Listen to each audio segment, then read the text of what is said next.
RRB, l'invité du matin. Bonjour Elisabeth Noir.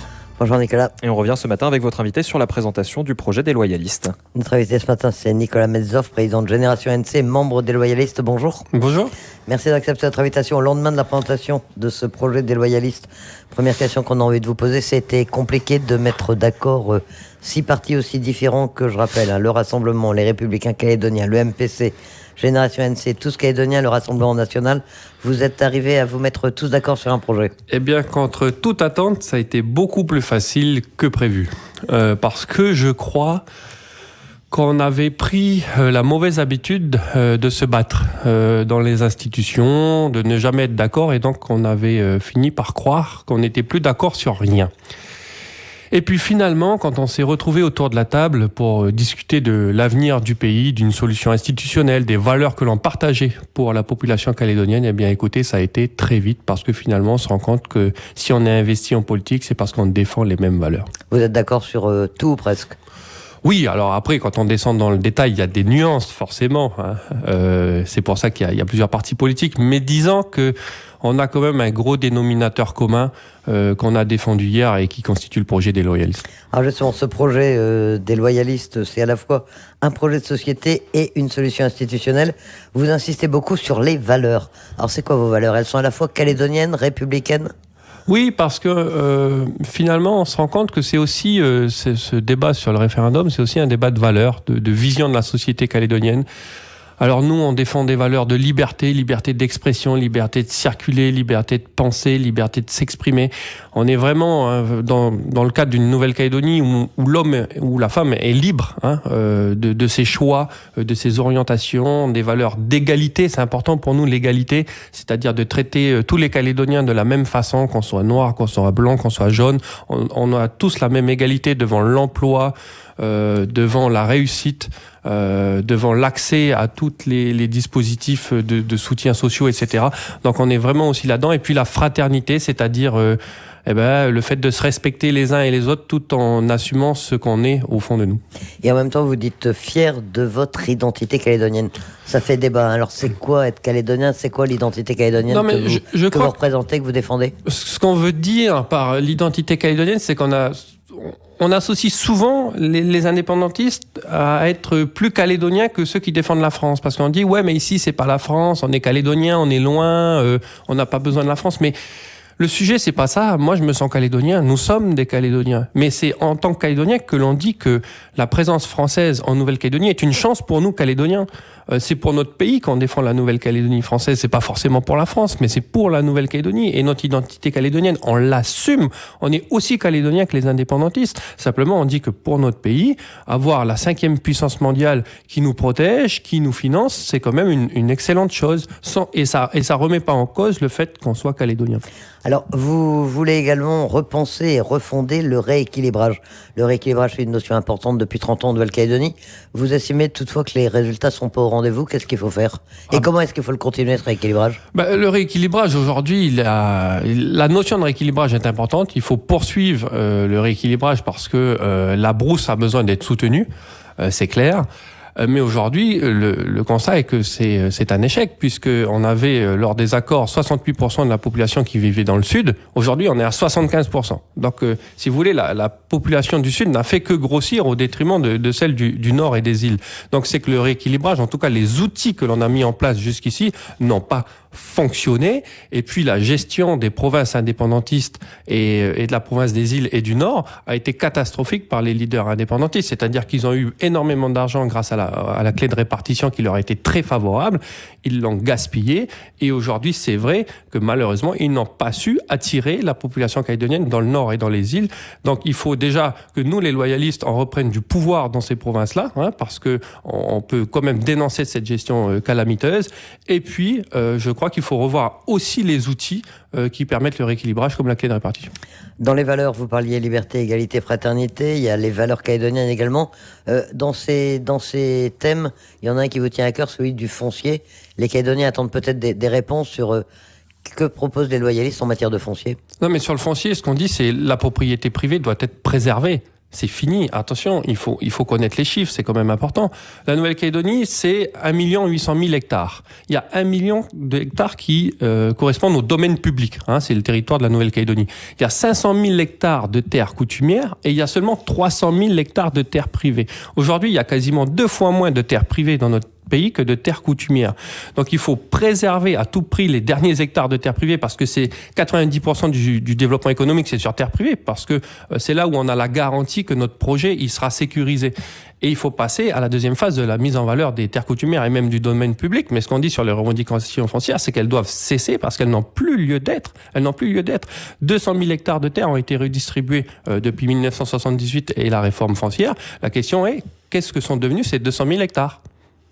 Parmi les valeurs, il y a aussi le développement durable. Alors ça, c'est pour être dans l'air du temps ou c'est générationnel ou c'est important aussi dans un projet pour la Calédonie? Je crois que c'est vrai que c'est générationnel parce que on est quand même dans le siècle du développement durable, de l'écologie. Et puis quand on fait un projet d'avenir, on le fait pour les générations futures et il est difficile de ne pas mettre dans un projet de société l'environnement. Dans lequel vont s'épanouir les Calédoniens de demain. Donc je pense que on devait, nous, les loyalistes, s'engager fortement à préserver notre environnement parce que c'est notre principale richesse. Alors dans ce projet, il y a également une solution institutionnelle. C'est un peu la surprise, encore une fois, que vous soyez arrivé à vous mettre d'accord à 6 partis sur cette solution. C'est quoi les principales caractéristiques? C'est quoi la Calédonie de demain que voient les loyalistes? Disons que nous, on dit qu'il faut renforcer le pouvoir des provinces. C'est clair, parce qu'aujourd'hui, les institutions qui fonctionnent bien, ce sont les provinces. Pourquoi elles fonctionnent bien? Parce qu'elles ont des majorités claires. Quand on est à la province sud, quand on est à la province des îles ou quand on est à la province nord, celui qui dirige, il a une majorité et il peut mettre en place ses réformes de manière efficace. On voit bien que notre gouvernement collégial, alors on aime bien le dire, c'est sympa, on est tous ensemble, etc. Mais c'est totalement inefficace parce que on a des idéologies et des lignes politiques très différentes. Le gouvernement collégial, c'est comme si en France, vous aviez dans le même gouvernement la France Insoumise, le Rassemblement National, Emmanuel Macron et les Républicains. Ça peut pas fonctionner. Ça peut pas fonctionner. Et c'est pour ça qu'on a du mal d'ailleurs à faire les réformes du pays, comme les comptes sociaux, contre le droit du travail, etc. Parce que on a du mal à prendre des risques. Alors que quand on est dans une province avec une majorité qui est forte, là, on a un cap et on s'y tient. Et puis, ça permet aussi, quand même, et c'était l'idée de Jacques Lafleur et de Jean-Marie Tjibaou à l'époque, c'est vraiment de pouvoir répartir le pouvoir entre nous aussi, quoi. Donc, renforcer le pouvoir des provinces, modifier le gouvernement, d'autres... Oui. En fait, c'est de transférer un petit peu des compétences aux provinces, tout simplement. Alors, c'est pas du tout. Alors, j'entends déjà l'écrit. C'est pas du tout une partition. Le pays reste uni. Il y a un gouvernement central. Chaque province a la même relation avec l'État, etc. C'est pas du tout une partition, mais c'est vraiment revenir à l'esprit des premiers accords où vraiment la province était l'institution centrale et ce qui permettait à chacun de s'y retrouver. Quand on parle d'institution, on parle également en Nouvelle-Calédonie droit de vote. Pour vous, un homme, une voix, c'est indispensable. Et ça va se retrouver également dans la représentation des provinces au Congrès. Oui, parce qu'aujourd'hui, malheureusement, il y a une clé de répartition qui est défavorable à la province sud. Vous savez que la province sud, c'est 90% des recettes fiscales, mais on n'en touche que 50%. Le reste va au nord et à la province des îles.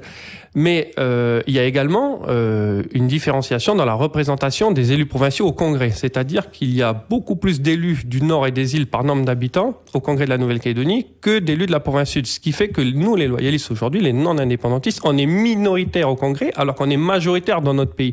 Donc nous, on veut juste remettre les choses un petit peu d'équerre. C'est-à-dire on revoit la clé de répartition financière, parce qu'aujourd'hui, ce sont les populations les plus démunies qui souffrent de la clé de répartition financière dans le sud.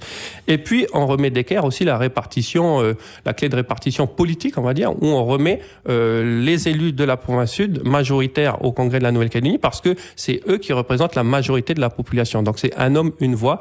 Il n'y a pas un électeur qui compte moins en province sud et un électeur qui compte plus en province nord ou en province des îles. Et puis sans surprise, dans cette solution loyaliste, l'État garde son rôle, les compétences régaliennes, c'est lui qui continue à les assumer? Nous, on est opposé à tout transfert de compétences parce que tout simplement, déjà, les compétences qu'on a, on a un peu du mal à les assumer, même si on essaye tous les jours, même si on fait des bonnes réformes, si on arrive à mener des bonnes politiques publiques. Nous transférer l'armée, la justice, la monnaie, la sécurité, ça serait vraiment nous mettre la tête sous l'eau. Et en plus, on n'aurait pas les moyens de les payer parce que vous savez que c'est 170 milliards et ça correspond déjà à l'ensemble des impôts et taxes que payent les Calédoniens. Donc si on devait assumer les compétences régaliennes dans notre pays, on devrait doubler les impôts et taxes et je ne crois pas que tout le monde soit d'accord sur le sujet. Alors, autre point important dans ce projet de société, dans cette solution institutionnelle, après le deuxième référendum, celui du 4 octobre, vous souhaitez pas qu'il y en ait un troisième? Non, mais après, à un moment, faut passer à la deuxième dans notre pays, quoi. C'est-à-dire, on va pas continuer à faire des référendums comme ça, binaires, sans solution derrière. C'est pas possible parce qu'on perd du temps, on perd de l'énergie et puis on crée des tensions dans notre pays. L'idée, c'est vraiment qu'à l'issue du deuxième référendum, compte tenu du résultat, chacun avec son projet, c'est pour ça qu'on a fait le projet des loyalistes, chacun vienne autour de la table avec son projet et on arrive à se mettre d'accord, soit sur un projet unique d'une Nouvelle-Calédonie française qu'on soumettra au troisième référendum, ou soit on fera du troisième référendum un référendum de projet où on vote pour tel ou tel projet de sortie institutionnelle. Mais si on va à un référendum binaire tel que c'est prévu par l'accord de Nouméa, je rappelle qu'il était inscrit dans l'accord que si la réponse est une troisième fois non, les partenaires se réunissent pour examiner la situation ainsi créée.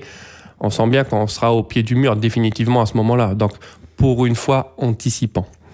En gagnant du temps. Alors, vous appelez bien sûr à voter non le 4 octobre. Qu'est-ce qui vous différencie le plus, en fait, de votre projet et celui du FLNKS, en dehors, bien sûr, de votre volonté, vous, de rester dans la France? C'est quoi la plus grande différence de fond? Je crois que on a un modèle de société qui est différent.